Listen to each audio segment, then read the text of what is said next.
Irmãos, vamos abrir a palavra do Senhor juntos nessa noite, no texto de Marcos, o Evangelho de Marcos, capítulo 14, versículos 43 a 52. Marcos 14, 43 a 52.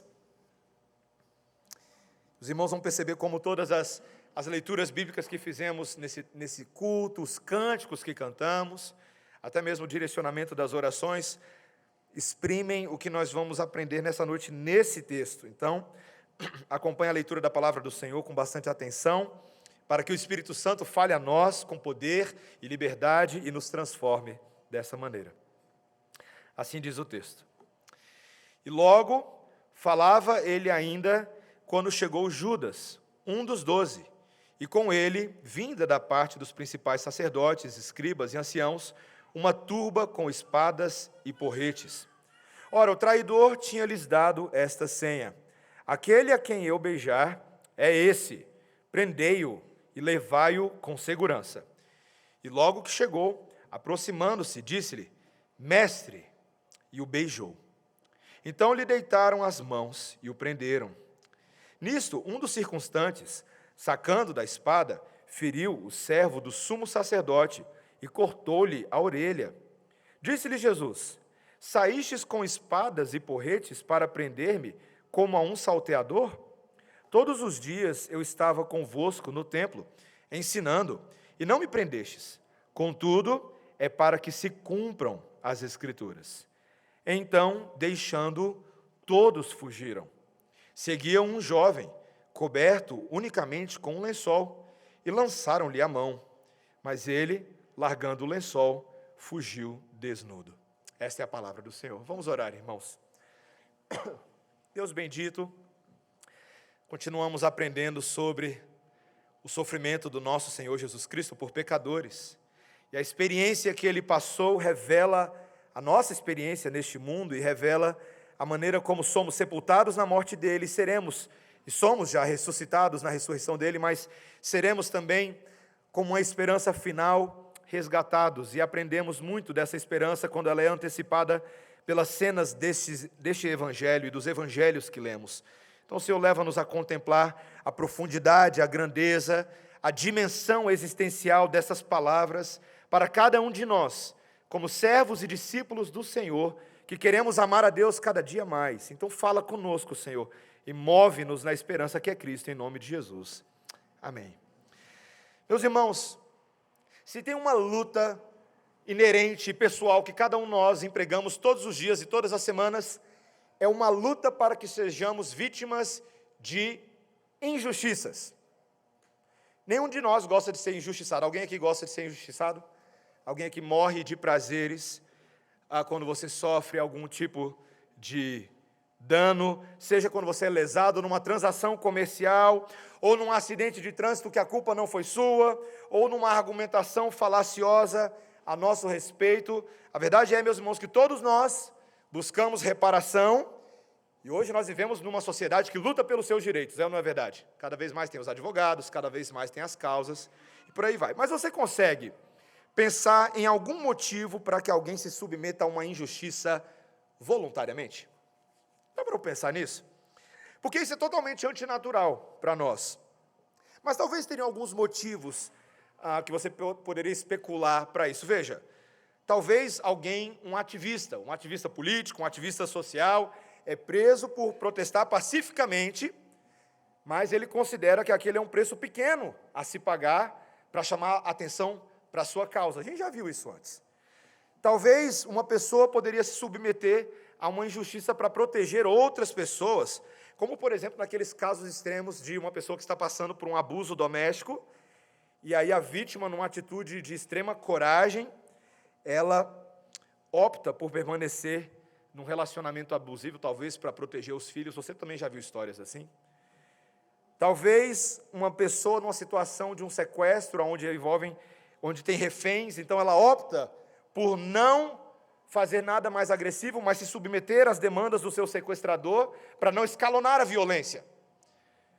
Ou talvez um médico que se recusa a realizar um procedimento cirúrgico que viola os seus princípios éticos E ele pode acabar sofrendo algumas consequências profissionais injustas, porque escolheu se submeter a essa injustiça por causa da sua consciência moral. Tem vários exemplos. Mas a verdade, meus irmãos, é que o ponto comum em todos esses casos é que isso nunca é fácil. Isso nunca é natural. Sempre vai envolver uma disposição contrária ao que a situação exige, e mais, não há qualquer prova ou indício de que uma atitude de sofrimento voluntário garanta que a própria injustiça será vencida, de que aquela injustiça não vai prevalecer no final. E muitas vezes a injustiça prevalece. Então, por que, em sã consciência, meus irmãos, o Senhor Jesus Cristo fez o que Ele fez? Porque talvez qualquer discípulo observando aquilo veria, por que ele está voluntariamente se colocando nessa posição? Meus irmãos, no texto de hoje nós vamos perceber que a ação de Jesus difere de todas as outras que eu descrevi anteriormente, por causa da dimensão cósmica, tanto das ações, mas especialmente do sucesso que Jesus alcançaria com a atitude, com a postura dele, e o que ele está nos ensinando de uma forma muito próxima sobre fé, sobre entender o que ele fez e entender como nós devemos viver nesse mundo à semelhança dele, tomando nossa cruz, seguindo seus passos e aceitando a vontade do Senhor. Então, meus irmãos, nós vamos ver aqui 3 coisas que a entrega voluntária e sacrificial de Jesus revela nesse texto e para a gente, ok? A primeira delas, a entrega de Jesus está revelando o grau de deslealdade e inflamação dos corações de quem se opõe a Deus. O grau de lealdade, deslealdade e inflamação de quem se opõe a Deus. Na semana passada nós vimos Jesus e seus 3 discípulos mais íntimos, Pedro, Tiago e João, no Getsêmani. Aquele local de oração, você lembra quando nós falamos na semana passada, aonde Jesus foi para confirmar no seu coração aquele difícil compromisso de beber do cálice da ira de Deus, de enfrentar a cruz, algo que seria humanamente impossível a nós, e foi bem difícil para ele. E naquele texto nós vemos que Jesus acaba interrompendo o sono, a sonolência, lembra? Dos seus discípulos 3 vezes, quando ele fala, basta, é chegada a hora. E quando ele fala isso na sessão anterior desse texto, ele diz, veja, o traidor está se aproximando. O traidor. E logo então aqui no versículo 43, veja aí comigo, acompanhe a leitura, ele diz, e logo falava ele ainda quando chegou Judas, um dos 12. 2 títulos foram dados a ele. O primeiro, traidor. E o segundo, um dos 12. Isso não era para bater, meus irmãos. Não tinha encaixe entre essas 2 afirmações. Isso é um lembrete de Marcos para você perceber o tamanho da traição que esse homem estava realizando. Ele era um dos 12 seletos, meus irmãos. Ele havia sido escolhido por Jesus para ser um discípulo, para proclamar o Evangelho. Era alguém, meus irmãos, que durante um bom tempo experimentou da intimidade cotidiana de se estar na presença do sobrenatural. Alguém que ouviu as palavras de Jesus, alguém que recebeu a instrução, alguém que viu o amor inefável de Jesus pelos pecadores, alguém que viu os milagres, sinais e prodígios que esse homem realizou. É esse Judas, meus irmãos, é esse Judas. E o texto vai descrever que com ele veio também uma pequena multidão que havia sido enviada, está vendo aí, da parte dos principais sacerdotes, escribas e anciãos. Meus irmãos, os líderes religiosos haviam emitido um mandado de prisão contra Jesus e enviaram um pequeno contingente de guardas e soldados para que eles prendessem Jesus e levassem para comparecer no tribunal religioso, para dar satisfação das suas palavras, das suas ações. Perceba, meu irmão, minha irmã, o grau de cegueira e de oposição dos próprios líderes do povo de Deus, numa missão institucional, levados pelos seus devaneios, pelos seus interesses particulares, pelo engano. E o texto ainda descreve, meus irmãos, que aquela pequena multidão ali era uma turba, está vendo aí, com espadas e porretes. Meus irmãos, que texto maluco! Porque esses homens com sede de violência, com sede de sangue, vieram todos armados para pegar uma pessoa. Um homem inofensivo que até agora não era conhecido certamente pela sua violência. Tanto que no versículo 48, veja aí, Jesus critica eles, olha aí no versículo 48, quando ele diz: saístes com espadas e porretes para prender-me como a um salteador. Vocês estão achando que eu sou um ladrão, um promotor da desordem? E Judas era o cabeça desse movimento, meus irmãos. Ele era o emissário da traição. E o que ele faz nesse texto, meus irmãos, é passível de reprovação. Porque ele havia combinado uma senha com os guardas. Você viu? É literalmente o que o versículo 44 diz. Ele diz: aquele a quem eu beijar é esse. Prendei-o e levai-o com segurança. Meus irmãos, ele se utiliza dos costumes de etiqueta cultural como um beijo, como um sinal de deferência, e ele subverte o propósito dessas coisas para os seus ideais malignos, cruéis. E ele, na maior cara de pau, meus irmãos, ele chega, porque ele poderia, meus irmãos, muito bem ser um traidor de cara lavado e falar logo: ó, esse aqui é Jesus, prende ele, mas não. Ele chega, e a primeira coisa que ele faz no versículo 44, 45 é: mestre, ele chama de mestre. Safado. E depois o que ele faz? Ele dá um beijo em Jesus.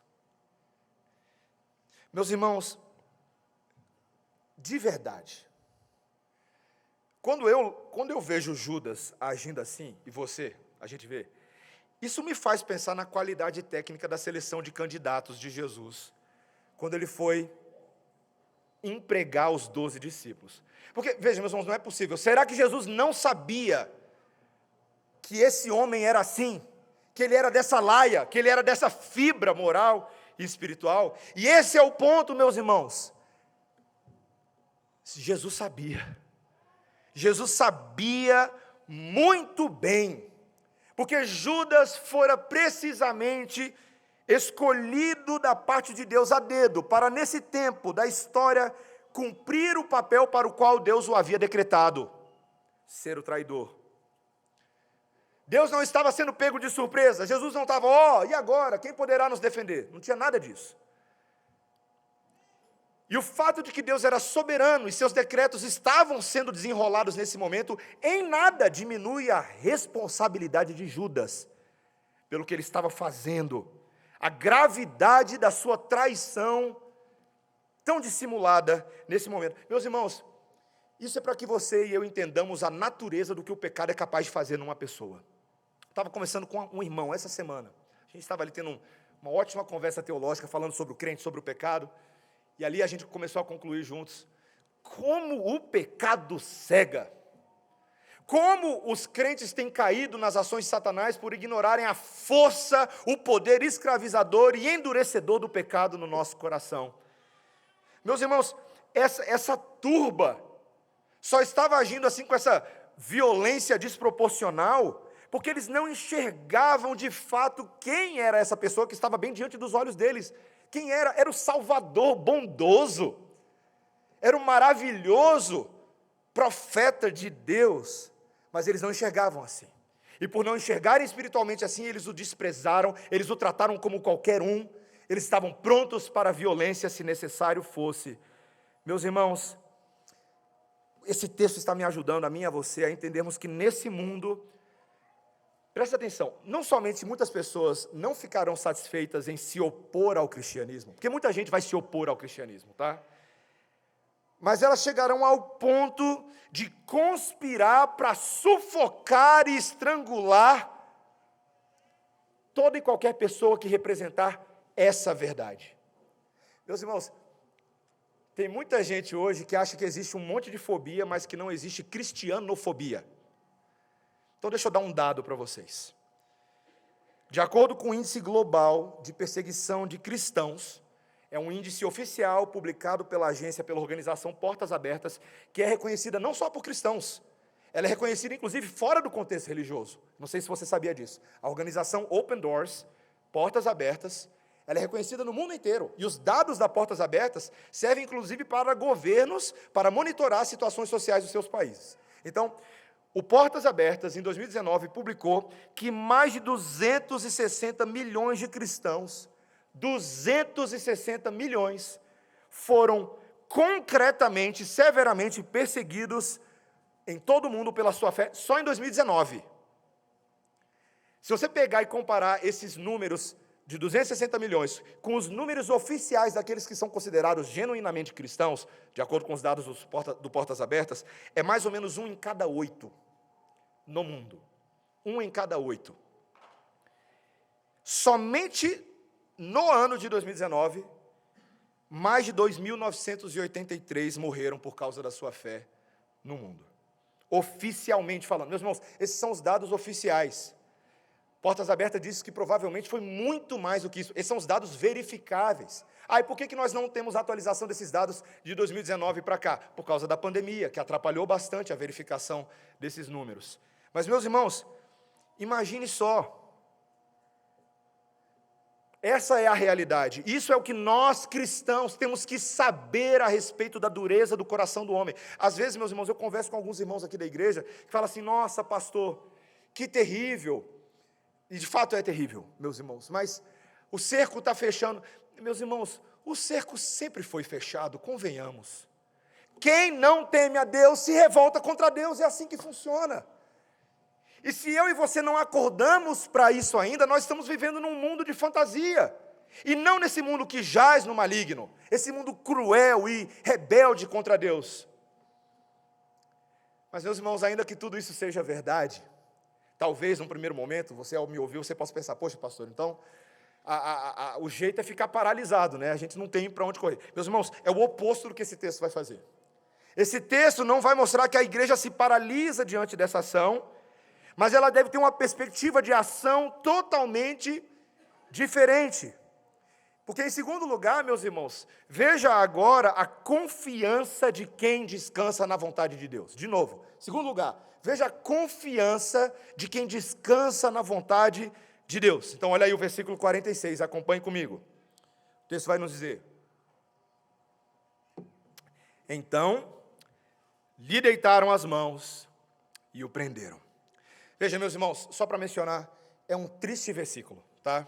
É um triste momento na história da humanidade. Nada poderia causar mais tristeza e revolta num crente quando a gente lê isso, e especialmente aqueles discípulos que estavam acompanhando Jesus naquele momento. Tanto que o versículo 47 vai nos mostrar o quê? Veja aí. Nisto, um dos circunstantes, sacando da espada, feriu o servo do sumo sacerdote e cortou-lhe a orelha.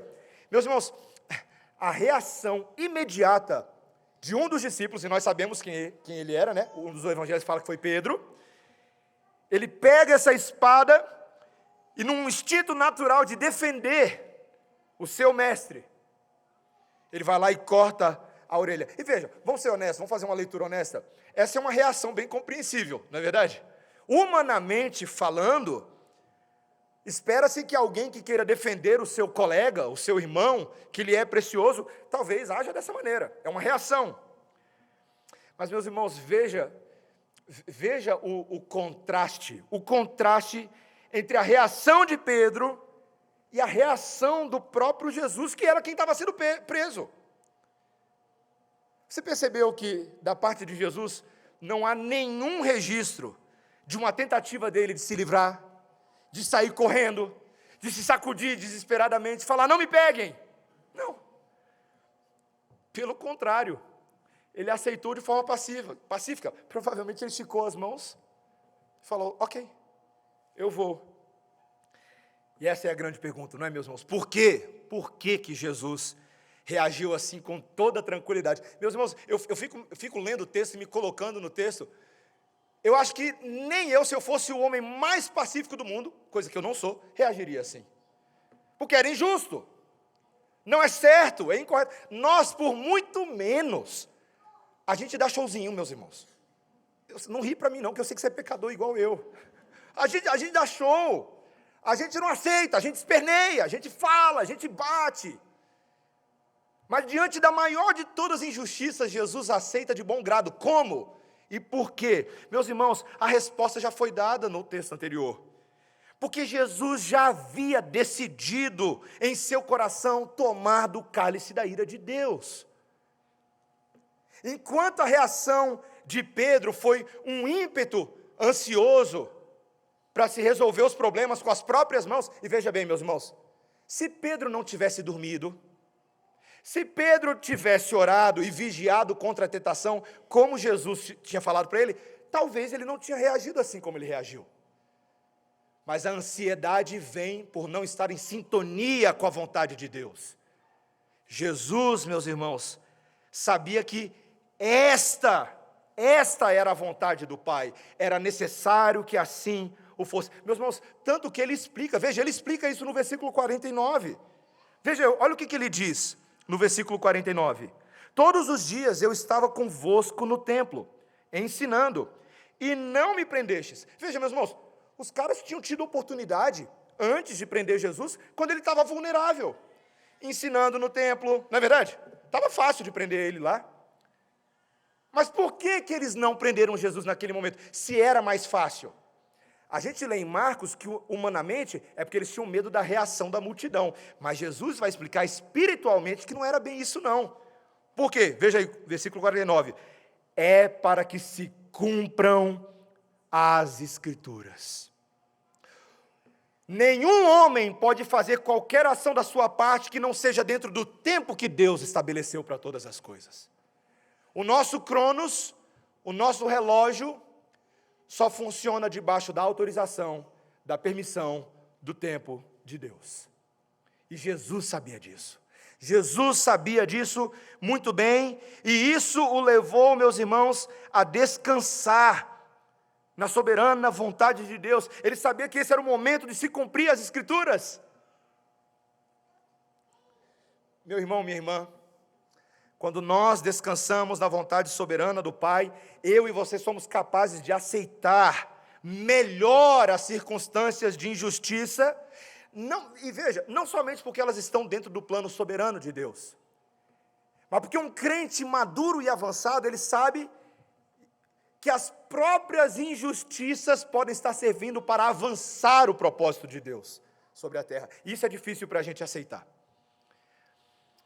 Veja, meus irmãos, um exemplo de cristão cujas ações sempre me inspiraram é um homem chamado Dietrich Bonhoeffer. Ele era um teólogo, ele era um pastor luterano, alemão, e ele viveu durante o período da Alemanha nazista. E ele se juntou a um grupo de pessoas que resistiu abertamente ao regime nazista. Alguns desses, inclusive, tentaram tramar um assassinato de Hitler. Mas Bonhoeffer acabou sendo preso em 1943. E ele foi enviado para o campo de concentração de Buchenwald. E ali ele passou 2 anos, meus irmãos, de 43 a 45, em terríveis condições. Terríveis. Completamente sub-humanas. Para aqueles que já leram a biografia do Bonhoeffer, vocês sabem como foi feio o negócio. Mas, meus irmãos, sabe o que é curioso? É que nesses 2 anos do aprisionamento dele, ele teve a oportunidade de escapar. Houve algumas circunstâncias de fragilidade na segurança dos nazistas, e houve oportunidades para que ele tentasse uma fuga, como alguns dos colegas dele fizeram. E alguns conseguiram fugir, outros não. Mas, meus irmãos, Bonhoeffer, ele escolheu ficar no campo de concentração. E o motivo para isso é porque ele entendia que permanecer avançava mais a causa do reino do que fugir. E numa das suas famosas cartas da prisão, ele escreveu o seguinte: quem está disposto a se submeter à injustiça por amor a Jesus Cristo, quem está disposto a tomar a cruz sobre si, enfrentará algo que certamente não é fácil, mas este é o discípulo de Jesus. Talvez eu penso que ele escreveu essas próprias palavras para se encorajar, diante de tamanha dificuldade da decisão que ele tomou em permanecer. E sabe de uma coisa, meus irmãos? Bonhoeffer acabou sendo executado pelo regime nazista em 45, pouquíssimos dias antes do exército dos aliados vir para libertar todo mundo do campo de concentração dele. Veja, meus irmãos, é isso que um crente precisa entender.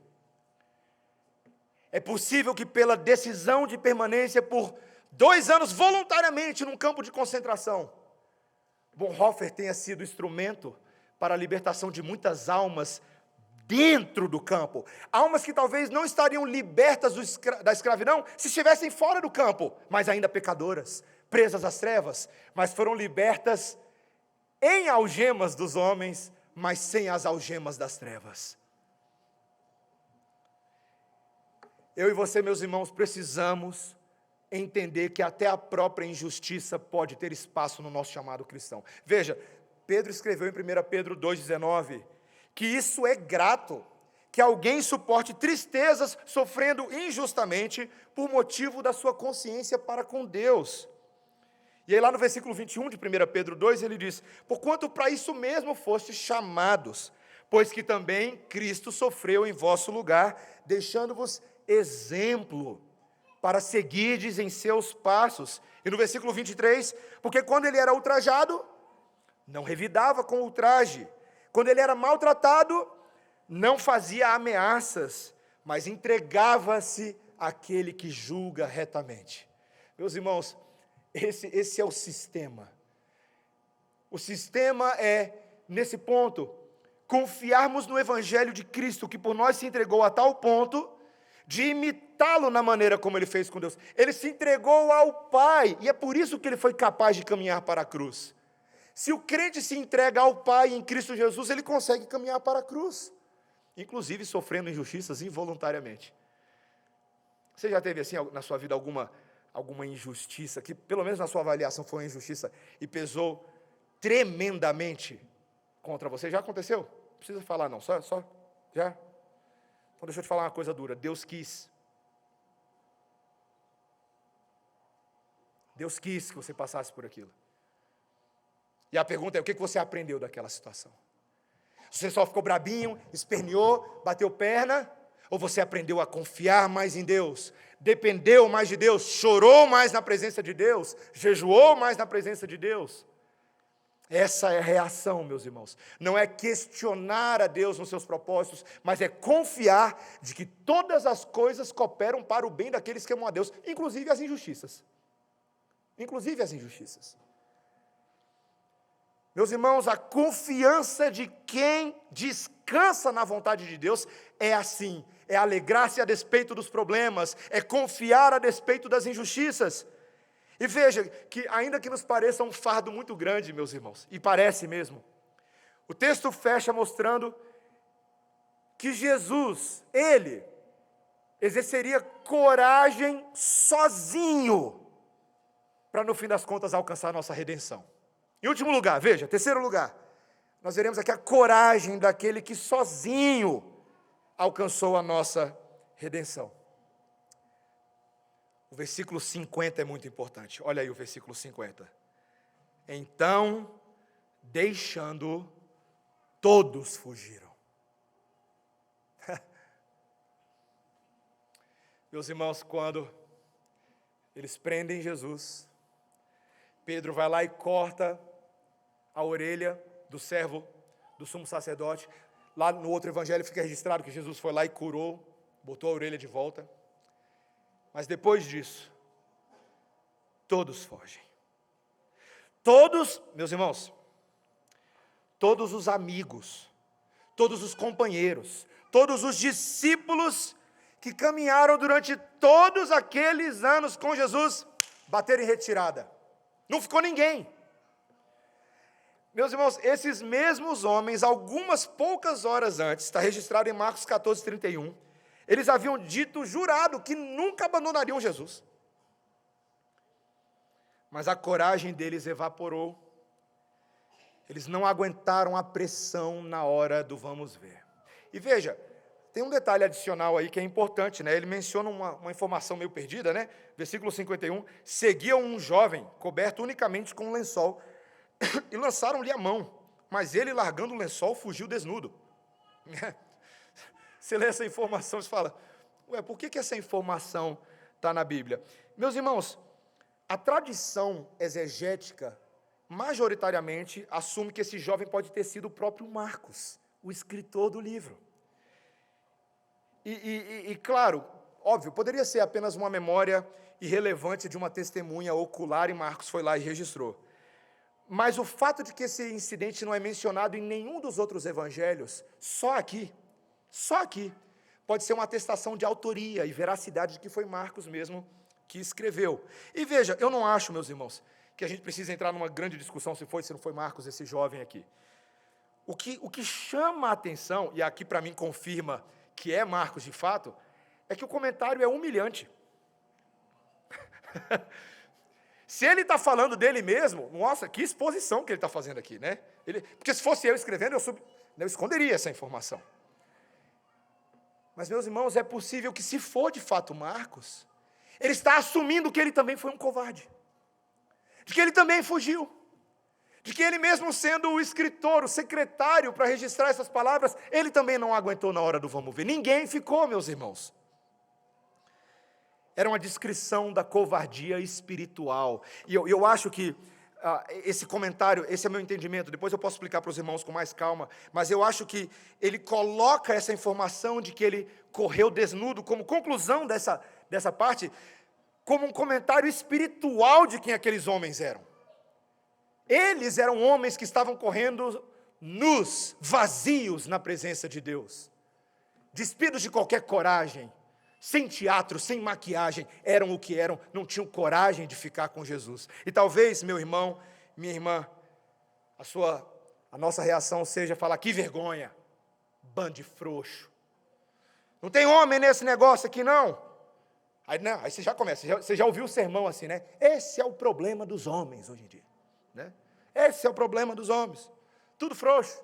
Fala, mas na hora do vamos ver. Mas, meus irmãos, eu entendo que esse aqui não é um problema dos homens.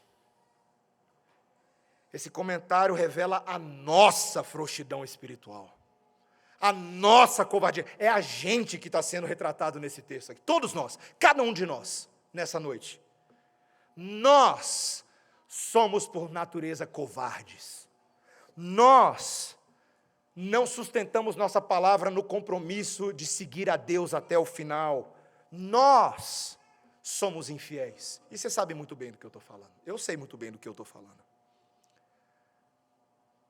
Essa é uma declaração da nossa falibilidade espiritual. Mas, meus irmãos, o que é mais impressionante nesse texto é que até a fuga deles estava nos planos de Deus. Porque hoje no Salmo 88 que a gente leu, e eu não estou falando que o Salmo 88 ele tem uma correlação direta com Jesus no Getsemane. Alguns comentaristas vão por essa linha, eu não estou afirmando isso, mas o que eu quero dizer é o seguinte, o Salmo 88 que nós lemos hoje, ele disse no último versículo, 18, que até os próprios amigos e companheiros do salmista foram dispersados por Deus. Deus os dispersou. E se isso era verdade na experiência do salmista, quanto mais na experiência de Jesus. Sabe por quê, meus irmãos? Porque somente ele poderia passar pelo Calvário, ninguém mais. Era uma missão dele. Era uma missão que só ele poderia cumprir. E, meus irmãos, é bom que fosse assim. Porque em contraste com todos os frouxos que existem, ficaria em evidência o todo corajoso Messias. É ele, meus irmãos. Para que não houvesse dúvida de que só um poderia ser o Messias, só um poderia ser o Salvador, e não houvessem heróis paralelos tentando trazer glória para si, roubar alguma coisinha de Jesus. Não. É ele, e só ele. Ele iria sozinho, meus irmãos. Ele faria sozinho por esses mesmos discípulos que o abandonaram, porque eles também foram traidores, você concorda comigo? Que a gente chama de traidor Judas, mas aqui, você sabe muito bem que todo mundo aqui é traidor nessa história. Ele tomaria o lugar desses traidores e reverteria a sorte deles. Meus irmãos, quando você para pensar em toda a trajetória de abandono de Jesus, porque lá na cruz ele esteve sozinho, mas você está vendo que ele já está ficando sozinho desde antes. Toda essa brutal realidade de abandono de Jesus, não somente pelos seus discípulos, mas futuramente pelo próprio Pai na cruz. O Pai viraria o rosto. Tudo isso significa que ele foi entregue nas mãos violentas desses ímpios por nossa causa. Jesus já vinha ensinando isso em Marcos 9:31. Jesus ensinava os seus discípulos e lhes dizia: o Filho do Homem será entregue na mão dos homens, e o matarão, mas 3 dias depois da sua morte, ressuscitará. Meus irmãos, Jesus suportou as mãos impuras daqueles homens maus, para que a mão de Satanás nunca tivesse autoridade sobre nós. Foi isso que ele fez.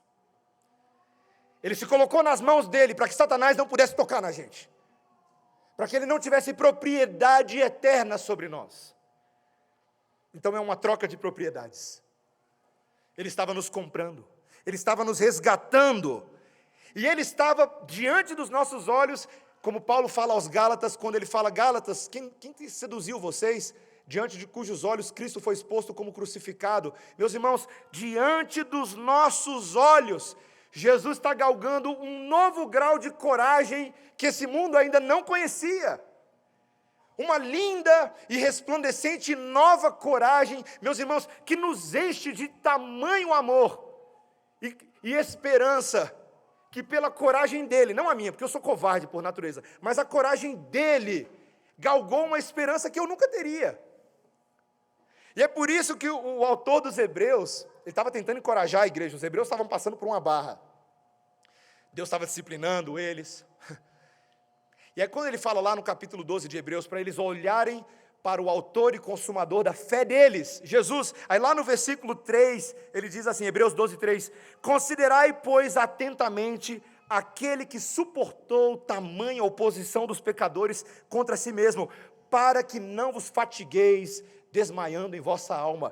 Quando eu olho o que Jesus fez, a coragem dele, o compromisso dele, a resiliência dele, eu sou capaz de não me fatigar na minha alma, de não me encontrar desmaiado.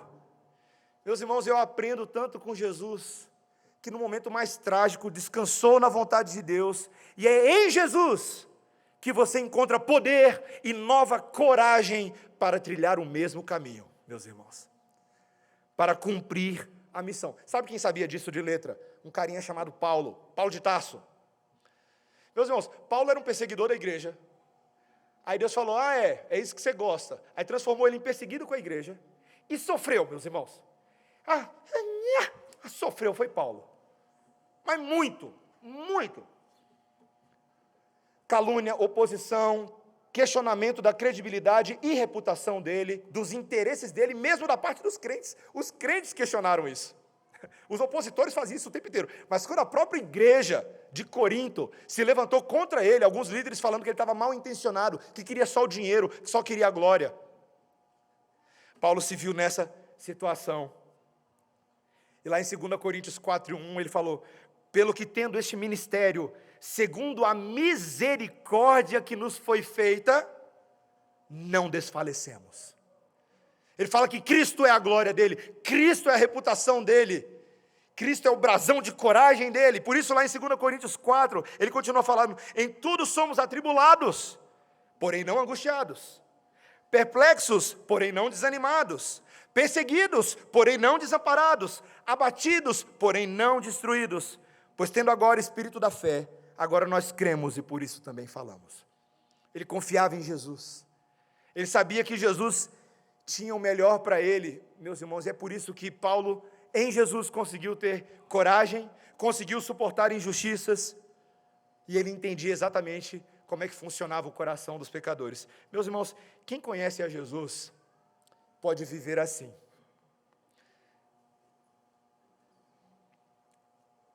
A gente tem tanta dificuldade com isso, né, meus irmãos? Mas esse texto, ele me consola. Veja, nós estamos celebrando hoje o Dia das Mães, né? Coisa boa. E veja, mamães, e o resto da igreja também, é comum a gente falar que todas as mães são capazes, por natureza, de cumprir a sua missão de mãe com amor, com abnegação, com sabedoria. E a gente gosta muito de exaltar as mães, como se o espírito materno fosse uma coisa autônoma, uma coisa que elas têm. mulheres, mães, a gente sabe que não é bem assim, né? Não é verdade? Não é bem assim. Seria muito bom se fosse assim. Mas o que você faz quando você falha miseravelmente no seu papel de mãe? Quando as circunstâncias que vêm até você parecem ser maiores do que você, e você falha. Meus irmãos, a minha esposa, ela é uma mãe muito dedicada, muito zelosa, muito. Eu não falo isso para a glória dela, não, é verdade. Mas, meu amigo, ela passa por cada perrengue com aqueles meninos lá em casa. De vez em quando eu pego ela chorando pelos cantos. O que foi, meu? É muito difícil, meus irmãos. É difícil. Porque nós, por natureza, a gente não tem nem fibra, nem coragem para fazer tudo aquilo que Deus demanda de nós. Mas Deus, meus irmãos, com as mamães e com os papais, os habilita para cumprir suas vocações na vida dos seus filhos. É Deus, não é a mãe, é Deus, não é o pai. Enquanto a gente não entender isso, a gente vai tentar fazer toda a nossa criação de filhos, cumprir toda a nossa vocação marital, conjugal, sermos bons e exemplares colegas de trabalho, mas se for só na força do seu poder, o combustível vai acabar, e vai ser rapidinho, porque você não dá conta. E é por isso que você precisa se conectar àquele que é uma fonte de combustível inesgotável.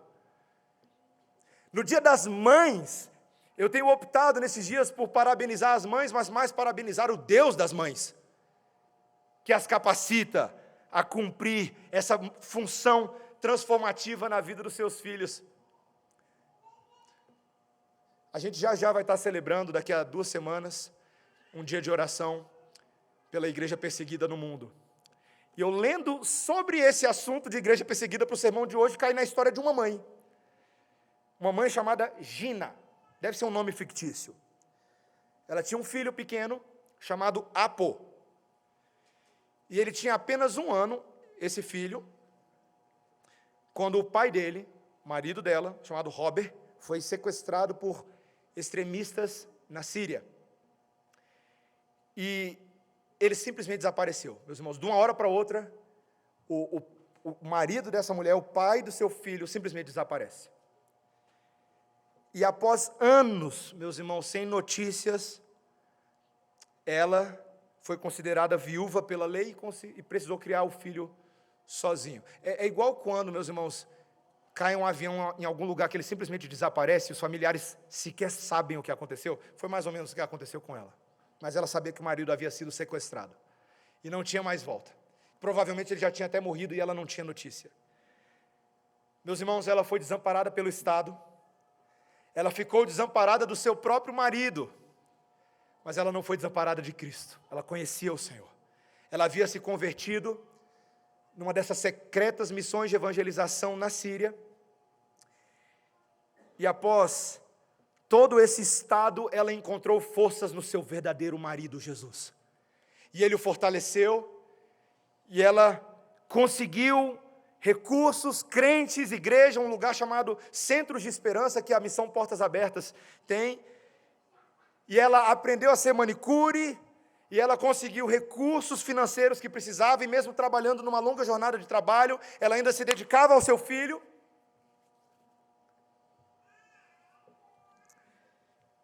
E ela conseguiu fazer com que esse menino crescesse nos caminhos do Senhor. Hoje ele é um menino doce, confia no amor de Jesus.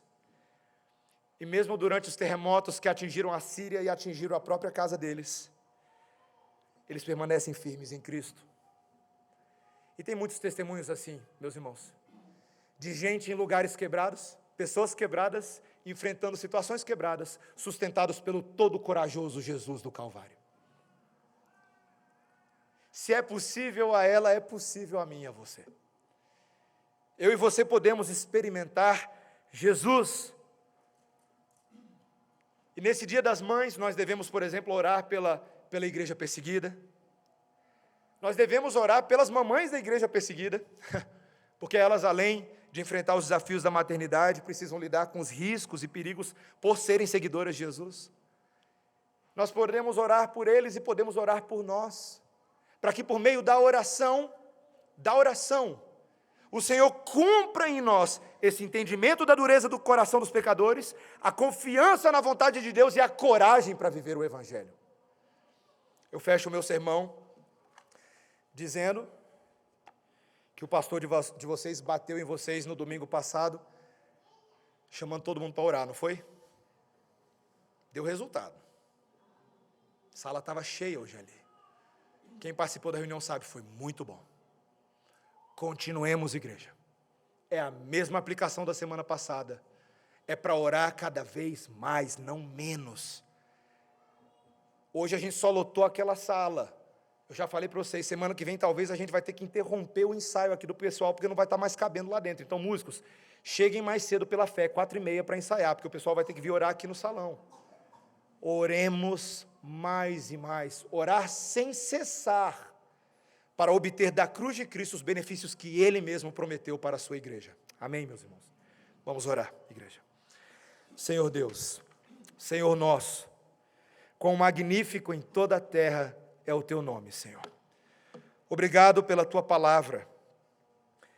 Obrigado pelos exemplos que Jesus mesmo nos conferiu, pois não são apenas exemplos, mas são amostrações do poder que Ele disponibilizou para os discípulos, para os covardes, para aqueles que não resistem até o final, porque mesmo quando somos infiéis, o Senhor permanece fiel, porque o Senhor não pode negar a si mesmo.